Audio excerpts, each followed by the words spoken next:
For most people, a market crisis looks dramatic.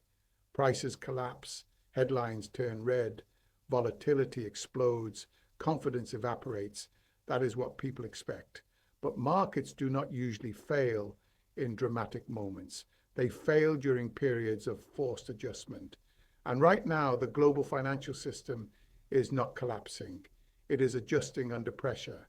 That difference matters because collapse implies panic, adjustment implies constraint, and constraint is far more dangerous. When markets crash, behavior changes immediately. Risk is reduced, positions are unwound, leverage is removed. But when markets are forced to adjust slowly, behavior does not change. Exposure remains, assumptions persist, risk accumulates quietly. This is the environment we are in now. Most participants are waiting for a signal, a crash, a catalyst, a visible breakdown, but the adjustment is already happening. It just doesn't look like what people expect. Markets are being pushed into a new structure, not because something broke, but because the old structure no longer fits. For over a decade, the financial system operated under one core assumption: that liquidity would always be available, that volatility would always be suppressed, that policy would always intervene. That assumption shaped everything: asset prices, risk models, portfolio construction, corporate balance sheets, government borrowing. It was not irrational. It was reinforced repeatedly. Each time markets stumbled, intervention followed. Each time stress appeared, conditions eased. Each time risk rose, it was absorbed. Over time, this created a stable-looking system. But stability created under intervention is not stability. It is dependency, and dependency creates fragility. The current adjustment is not about fear. It is about the removal of accommodation. Interest rates are no longer anchored at zero. Liquidity is no longer expanding. Policy is no longer one-directional.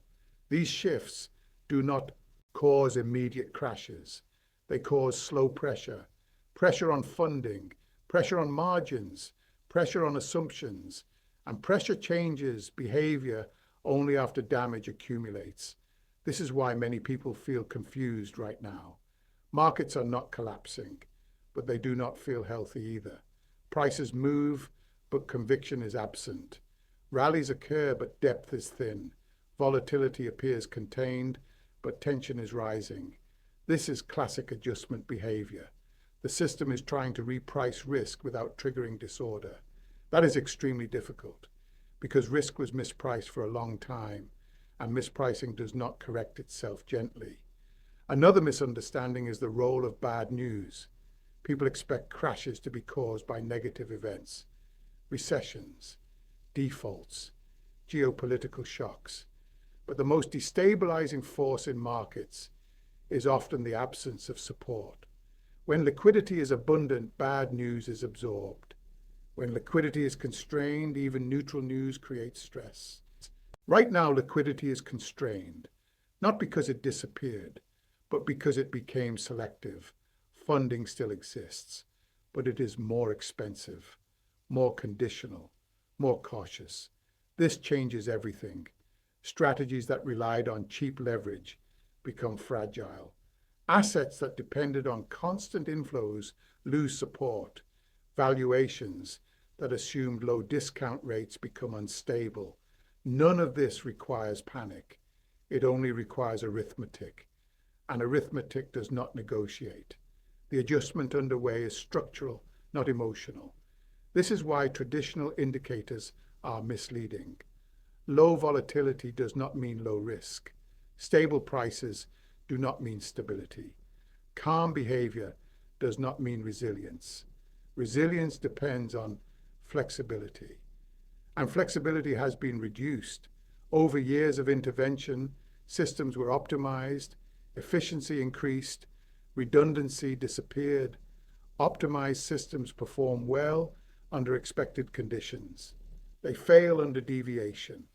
The current environment is all deviation. Rates higher than expected.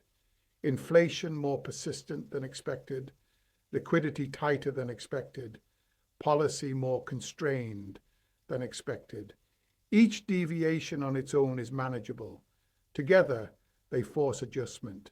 This is why markets feel like they are constantly on edge, not because collapse is imminent, but because structure is shifting. Participants are trying to adapt without admitting the old framework is gone. That delay creates vulnerability. The most important thing to understand is this: markets are not trying to find a bottom.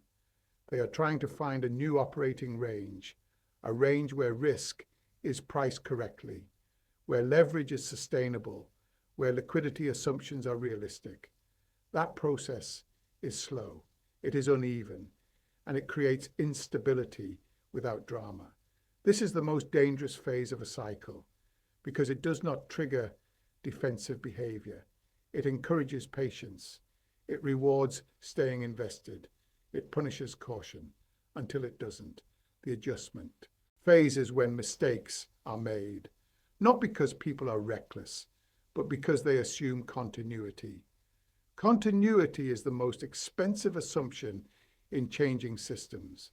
In the next parts, we will break down why this adjustment cannot be avoided, which parts of the system are under the most pressure, and why the final outcome will feel sudden, even though the process is slow.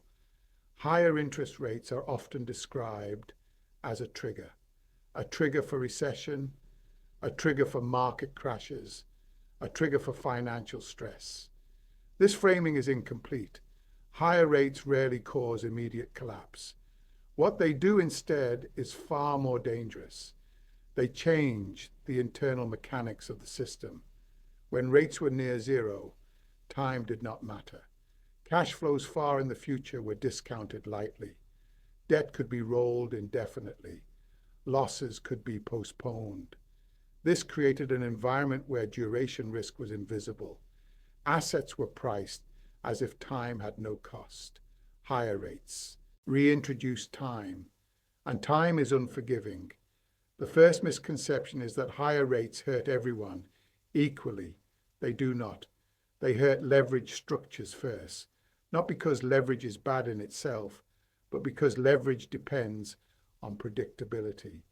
When funding costs rise, leverage becomes unstable, margins shrink, refinancing becomes conditional, cash flow assumptions fail. This does not cause panic immediately. It causes quiet damage. Companies do not default overnight. They cut investment. They delay hiring. They reduce risk-taking. Governments do not collapse. They increase deficits. They roll debt at higher cost. They sacrifice future flexibility. Households do not panic sell. They reduce discretionary spending. They delay large purchases. They absorb stress slowly. None of this shows up as a crash. It shows up as erosion. Markets struggle to price erosion. Prices respond to events. They respond poorly to gradual deterioration. This is why higher rates create instability without drama. Another misconception is that markets price in rates quickly. They don't. They price in expectations, not consequences. Expectations change faster than balance sheets. A rate hike is instant. Its effects unfold over years. Debt structures built under zero-rate assumptions do not adapt quickly. They cannot. Contracts are fixed. Cash flows are slow. Assets are illiquid. This creates a mismatch. Rates move fast. Structures move slowly. The stress builds in between. This is why we see strange behavior. Markets rally on bad news. Markets sell off on good news. Correlations break. Signals conflict. The system is trying to reconcile incompatible inputs. Another critical issue is refinancing risk. Modern financial systems are built on rollover. Debt is rarely paid off. It is rolled. As long as rates are low and liquidity is abundant, this is invisible. Higher rates expose rollover risk. Each refinancing event becomes a stress test. Can the borrower absorb higher cost? Can margins handle the increase? Can cash flow support the structure? This process is continuous. And it does not hit all at once. It hits sequentially. This creates rolling stress. One sector weakens, then another, then another. Markets mistake this for rotation. In reality, it is degradation. The damage spreads horizontally, not vertically. Another overlooked effect of higher rates is valuation compression, not collapse. Compression. Assets priced on long-term narratives suffer the most. Growth stocks, technology, private equity, venture capital. These assets depend on future cash flows.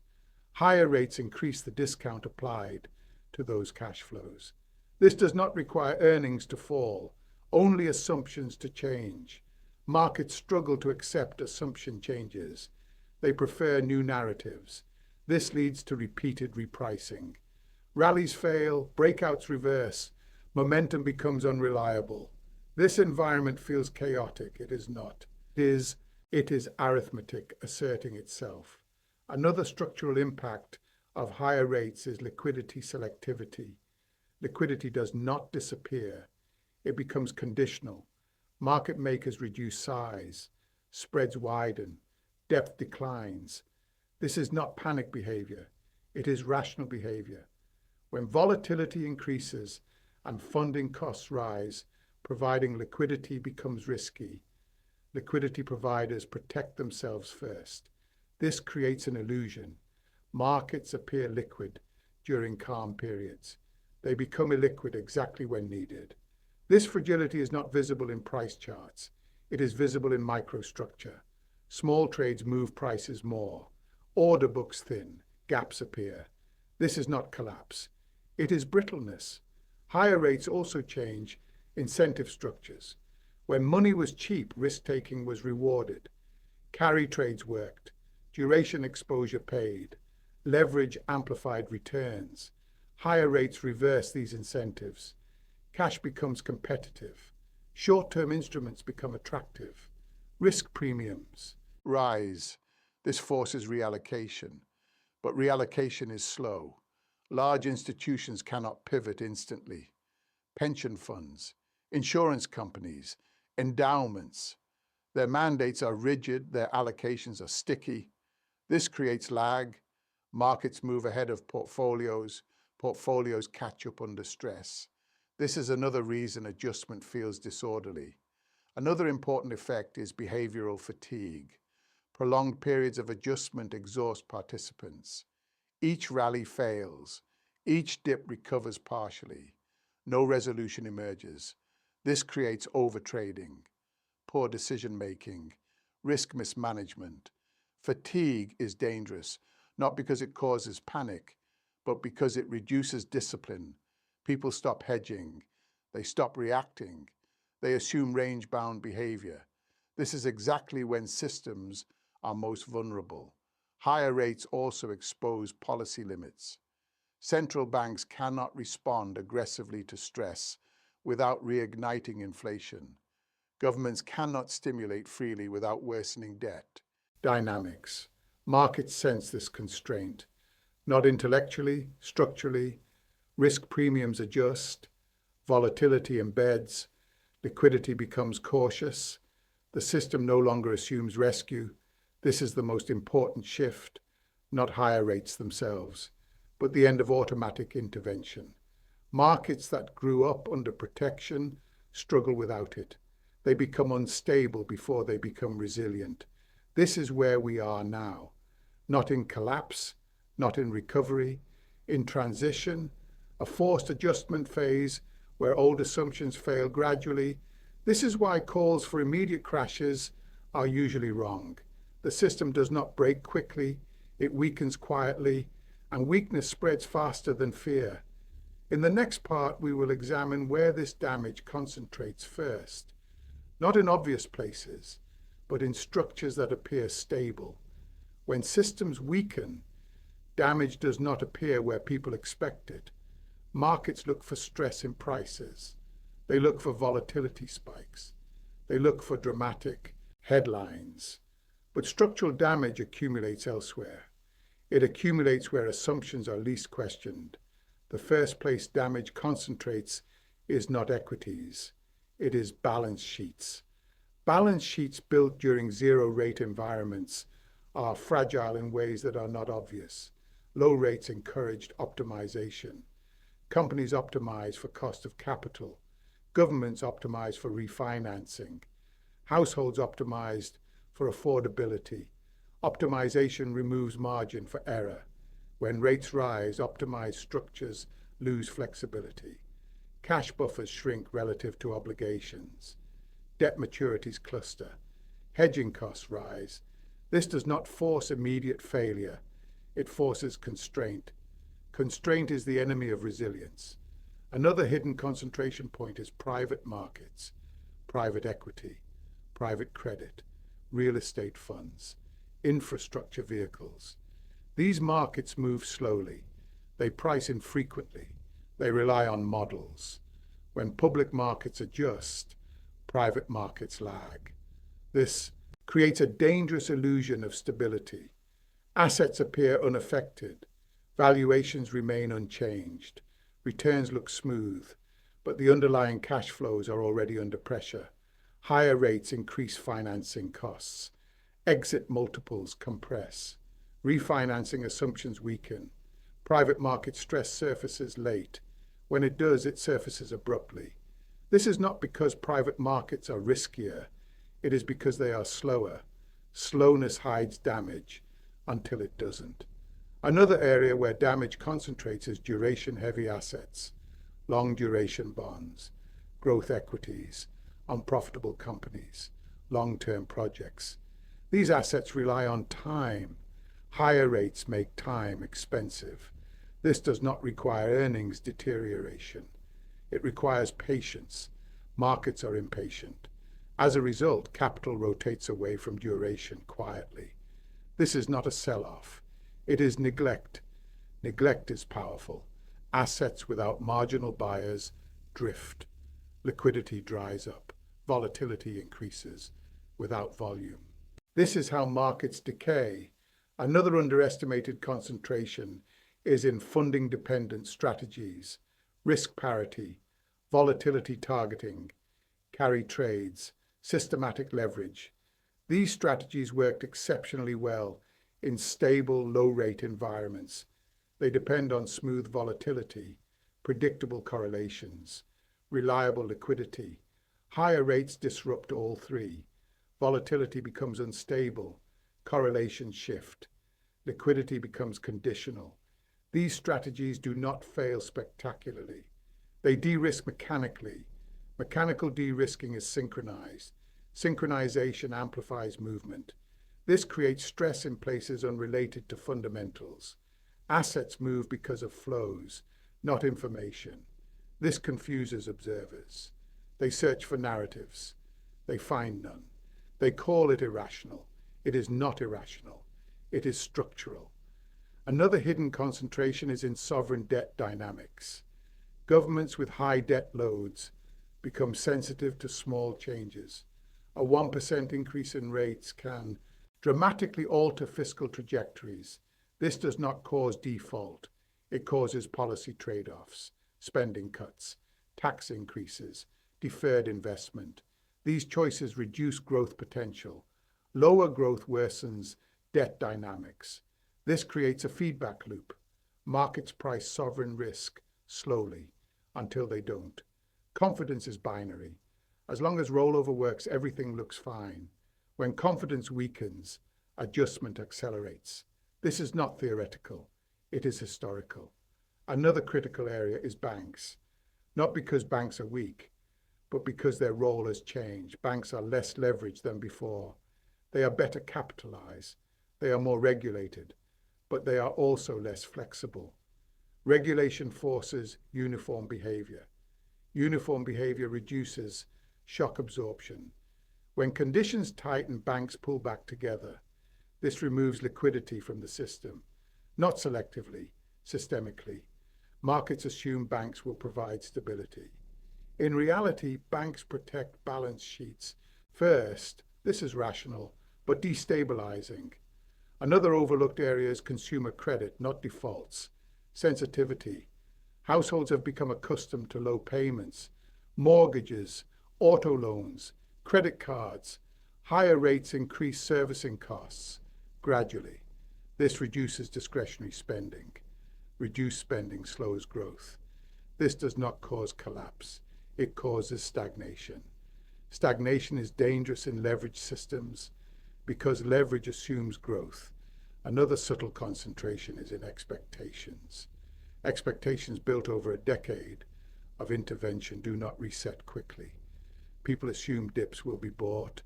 They assume liquidity will return. They assume policy will react.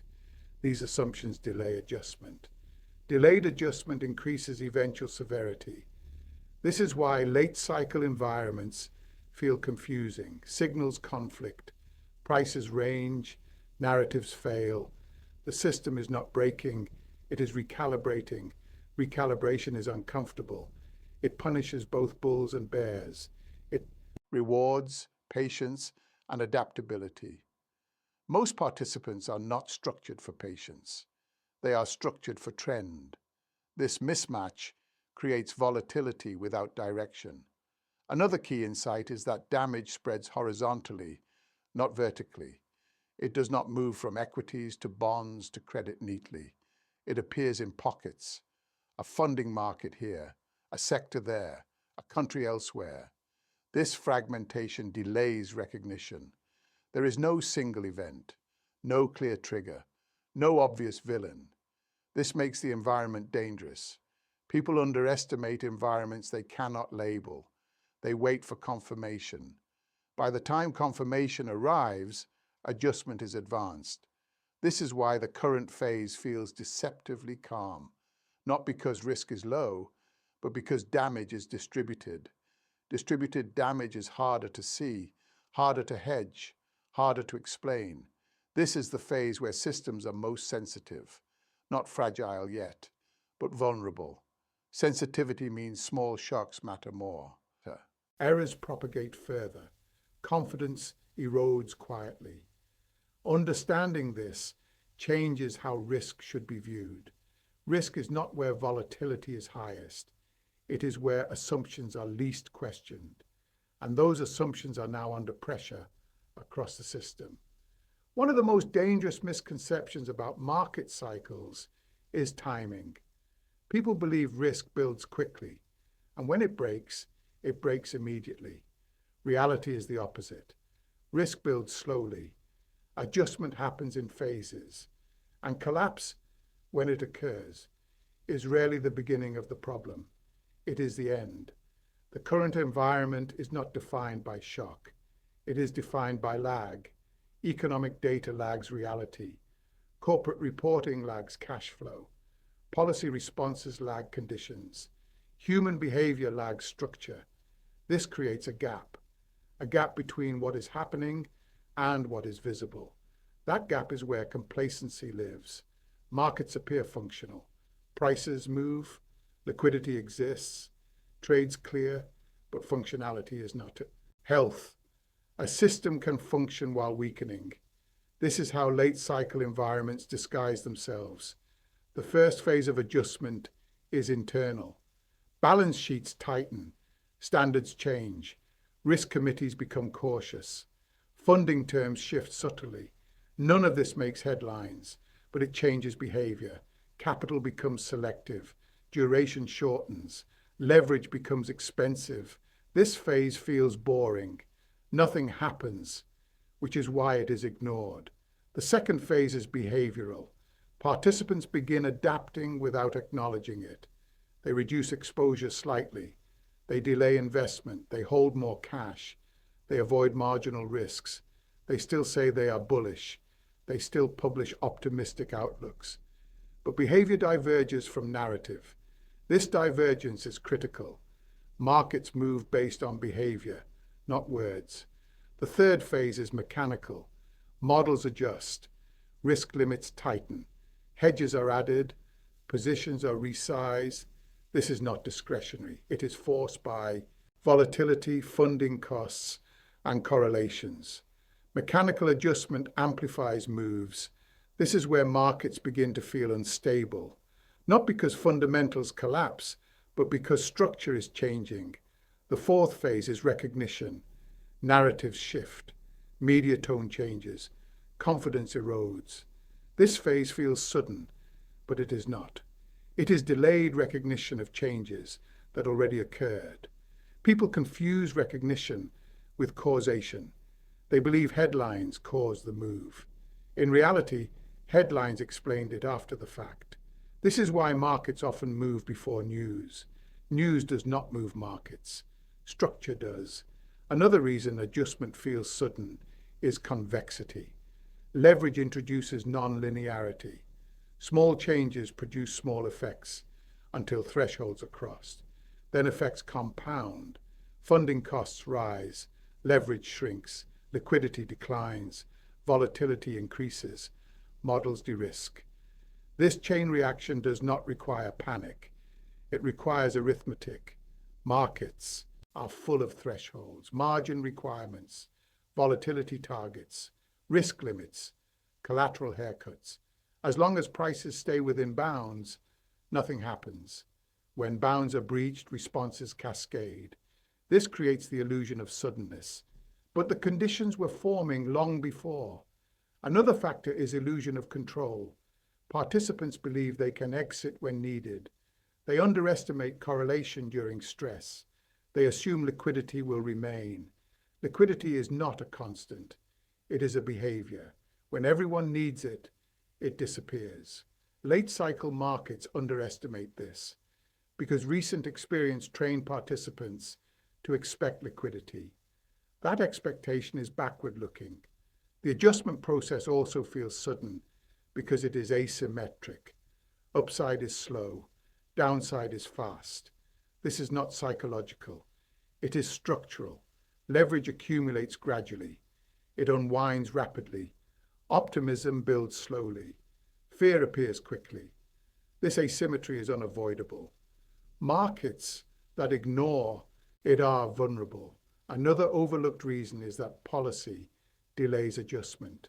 Intervention slows feedback loops. It postpones consequences. It smooths volatility. It stabilizes prices. But delayed feedback increases eventual adjustment size. This is the paradox of stabilization. Short-term calm creates long-term instability, not because policy is wrong, but because it changes incentives. Incentives shape behavior. Behavior shapes structure. Structure determines outcomes. By the time adjustment becomes visible, incentives have already shifted. This is why late cycle environments feel confusing. Prices oscillate, trends fail, conviction erodes. Neither bulls nor bears feel rewarded. This is intentional behavior of the system. It is forcing adaptation, forcing participants to reassess assumptions. Those who refuse adapt slowly. Those who adapt early underperform temporarily. This creates psychological pressure. Pressure to abandon caution. Pressure to chase performance. Pressure to trust narratives. That pressure is strongest just before transition. Another critical point: adjustment does not require a catalyst. Catalysts are explanations, not causes. Markets adjust when structure can no longer support positioning. This can happen without news, without shocks, without surprises. It happens quietly, and then all at once. Understanding this reframes risk. Risk is not about predicting events. It is about recognizing phase. The current phase is not panic. It is not euphoria. It is not collapse. It is constraint. Constraint is subtle but powerful. Constraint forces trade-offs. Trade-offs reduce efficiency. Reduced efficiency exposes fragility. This is how adjustment progresses. Not through drama, through pressure. Pressure that reshapes behavior before it reshapes prices. Most people think of liquidity as something permanent.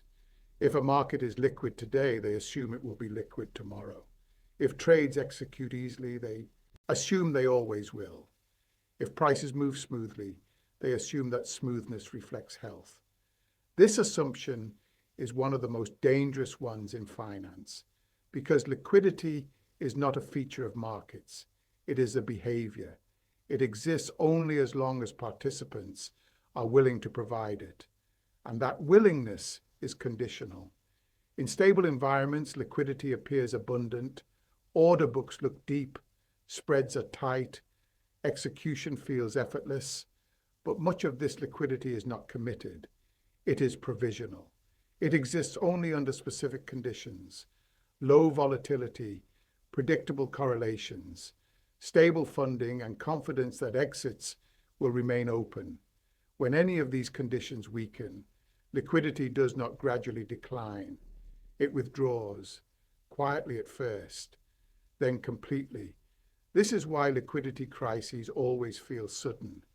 Not because they emerge suddenly, but because participants mistake conditional liquidity for permanent liquidity. Late cycle environments are especially vulnerable to this illusion because stability has lasted long enough for participants to forget how liquidity behaves under stress. Market making has changed. In the past, liquidity providers held inventory. They absorbed imbalances. They took risk. Today, most liquidity provision is risk neutral. Positions are hedged. Exposure is minimized. Inventory is temporary. This model is efficient during calm periods. It is fragile during stress. When volatility rises, hedging costs increase. When hedging costs increase, liquidity provision shrinks. When liquidity shrinks, price movement accelerates. This is not discretionary. It is mechanical. Liquidity providers are not deciding to step back. Their models are forcing them to. This creates a dangerous feedback loop. Volatility increases. Liquidity declines. Prices move more. Volatility increases further. Late cycle markets underestimate this dynamic.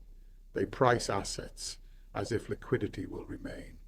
They assume exits will be available. They believe depth is structural. It is not. Another critical source of liquidity illusion is leverage. Leverage amplifies apparent liquidity. When participants are leveraged, they trade more.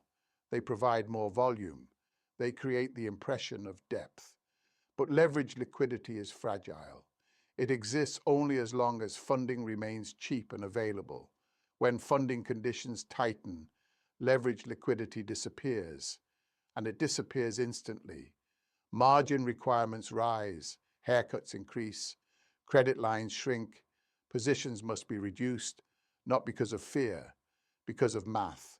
This is why liquidity crises are inseparable from leverage. You cannot have a liquidity event without leverage, and you cannot have leverage unwind without liquidity stress. Late cycle markets almost always feature hidden leverage, not always on balance sheets, often in derivatives, in structured products, in systematic strategies, in off-balance sheet exposures. This makes risk difficult to see. The system appears stable, but it is carrying sensitivity. When volatility increases, even slightly, that sensitivity is exposed. Another overlooked factor is funding duration. Much of modern market activity is funded short-term. Positions are rolled. Capital is recycled. This works beautifully when conditions are stable. It becomes dangerous when uncertainty rises. Short-term funding reacts quickly. Long-term assets do not. This mismatch forces adjustment. When funding tightens, positions must shrink regardless of valuation. This is why markets often decline, even when fundamentals appear strong. Liquidity, not value, is the binding constraint. Late cycle environments are defined by this inversion. Value matters less. Flow matters more. Another reason liquidity becomes conditional late in cycles is correlation. During calm periods, assets appear independent. Diversification seems effective. Risk feels spread out. But diversification relies on liquidity. When liquidity contracts, correlation rises. Participants sell what they can, not what they want. This creates convergence.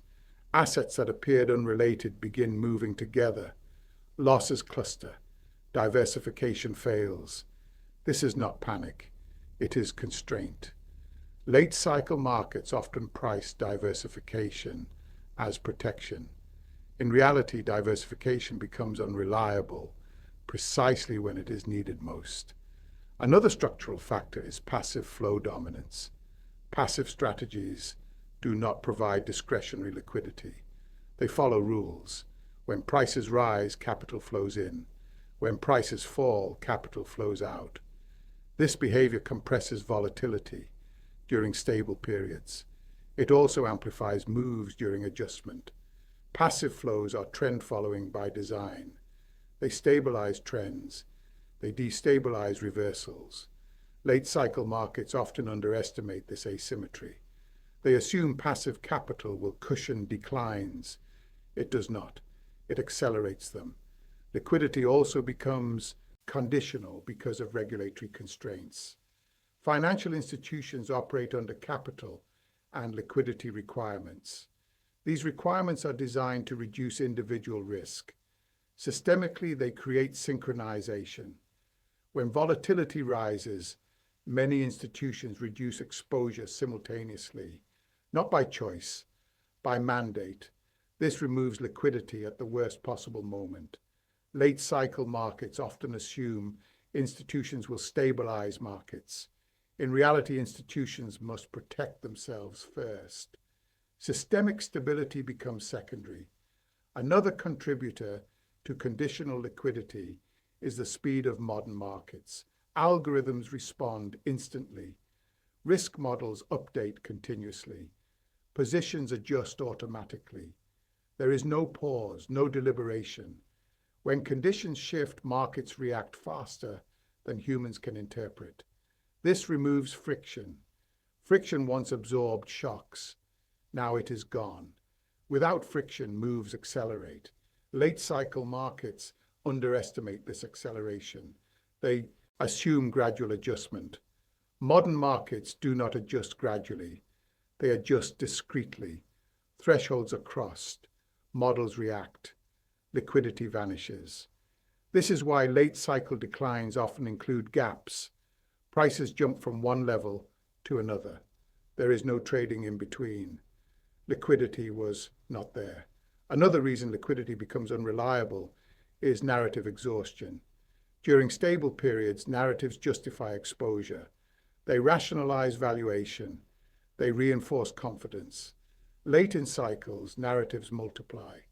There are many explanations, few convictions. This weakens commitment. When conviction is weak, liquidity is shallow. Participants are present but not committed. When prices move against them, they exit quickly. This creates instability without panic. Another factor is the erosion of shock absorbers. Shock absorbers include diverse participants, discretionary capital, long-term investors, and balance sheet capacity. Late cycle markets tend to lose these buffers. Discretion is replaced by rules. Long-term capital is crowded out by short-term flows. Balance sheets are optimized, not flexible. This increases efficiency. It reduces resilience. Markets priced for stability ignore this trade-off. They extrapolate calm. They ignore capacity. The result is a system that functions perfectly until it doesn't. Liquidity does not fail gradually. It fails conditionally. As long as assumptions hold, everything works. When assumptions break, everything changes. This is why late cycle environments are so deceptive. They feel safe. They reward exposure. They punish caution until structure reasserts itself. And when it does, liquidity reveals its true nature, not as a guarantee, but as a privilege. When liquidity becomes conditional, markets change character. They stop responding to stories. They stop responding to forecasts. They stop responding to confidence. They begin responding to constraint. This is the point where most traditional analysis fails, because traditional analysis focuses on why something might happen. Late cycle markets are driven by whether something can still happen. Can positions be funded? Can risk be transferred? Can exits be executed? When the answer to any of these becomes uncertain, behavior shifts, not emotionally, structurally.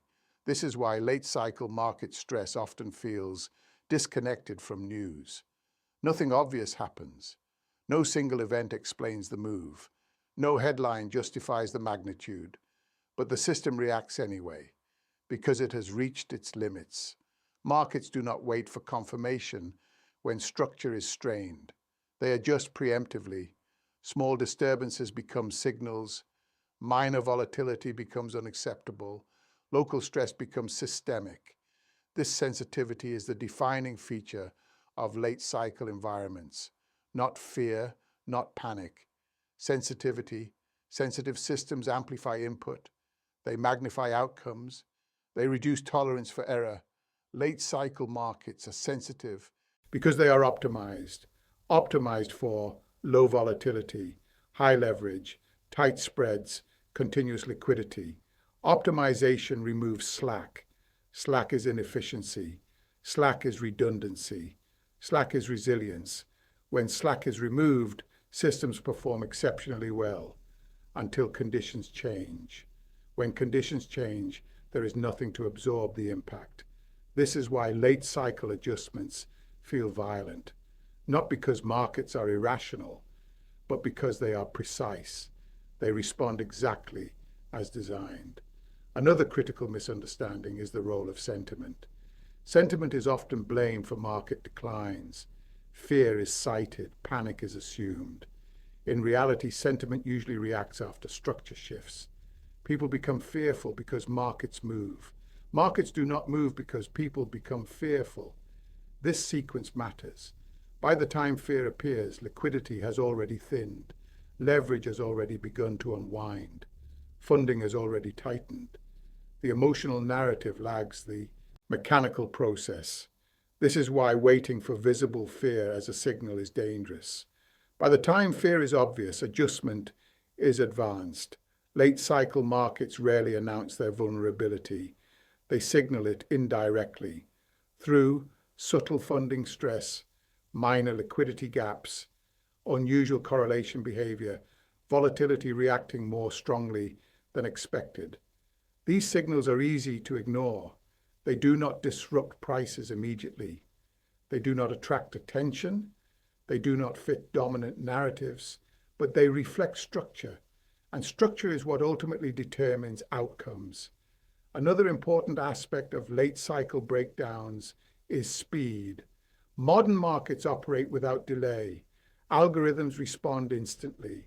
Risk models update continuously. Margin requirements adjust in real time. There is no buffer between signal and action. When thresholds are crossed, behavior changes immediately. This creates discontinuity. Markets move from stability to instability without passing through. Discomfort. There is no warning phase that feels dangerous. That phase is stability. This is why the calm before disruption is so misleading. It is not a pause. It is compression. Compression of risk. Compression of volatility. Compression of liquidity. When compression releases, movement is sudden. Not because something broke, but because something was already stretched. Another reason late cycle adjustments feel extreme is positioning symmetry. When many participants hold similar exposures, reactions align, not by coordination, by necessity. When conditions shift, everyone faces the same constraints. They reduce risk. They sell similar assets. They seek liquidity simultaneously. This synchronization removes offsetting flows. Instead of buyers and sellers balancing each other, everyone moves in the same direction. Markets price for stability, assume heterogeneity. Late cycle markets exhibit homogeneity.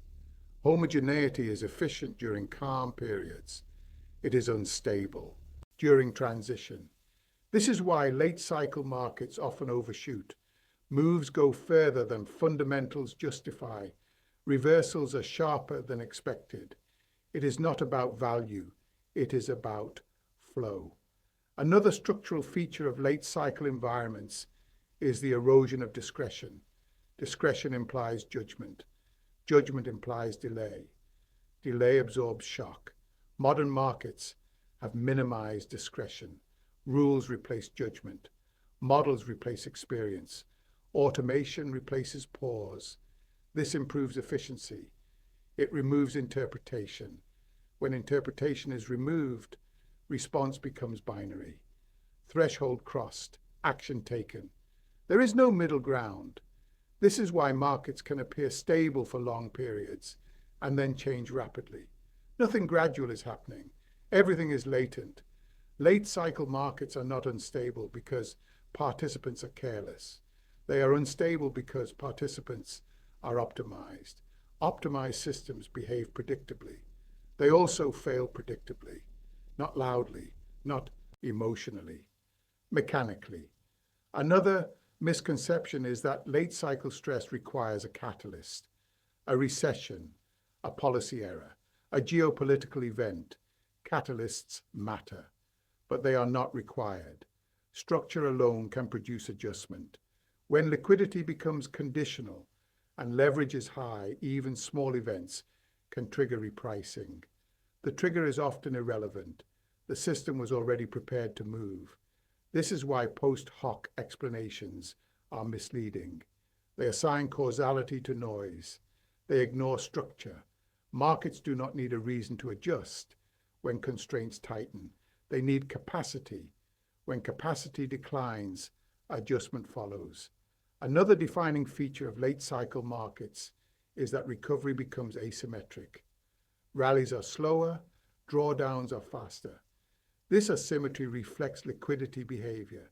Liquidity is abundant on the way up. It is scarce on the way down. Markets priced for stability assume symmetry. Late cycle markets deliver asymmetry. This is why risk management becomes more important than forecasting. Forecasts assume continuity. Risk management assumes disruption. Late cycle environments punish continuity assumptions. They reward preparation. Preparation does not mean exiting markets. It does not mean predicting collapse. It means recognizing constraint, recognizing that liquidity is conditional, leverage magnifies outcomes, correlation rises under stress, and structure dominates sentiment. This recognition changes behavior. It reduces reliance on assumptions. It increases margin of safety. It restores realism. Late cycle markets are not broken. They are revealing the cost of optimization, revealing the limits of intervention, revealing the fragility beneath calm. This revelation is uncomfortable, but it is necessary. Markets cannot remain optimized indefinitely. They must rebalance. Rebalancing involves repricing. Repricing involves volatility. Volatility involves discomfort. This is not failure, it is function. The most dangerous mistake is assuming that calm implies safety. Calm often implies compression. Compression implies sensitivity. Sensitivity implies amplification. Late cycle markets amplify outcomes, not because participants panic, but because structure demands it. Understanding this does not eliminate risk. It contextualizes it. And context is the difference between surprise and preparedness. Markets will continue to function. Liquidity will return. Cycles will turn, but not on the same terms. Those who understand structure adapt. Those who rely on appearances react. Late cycle markets reward realism. They punish assumption. Not immediately, not obviously, but inevitably.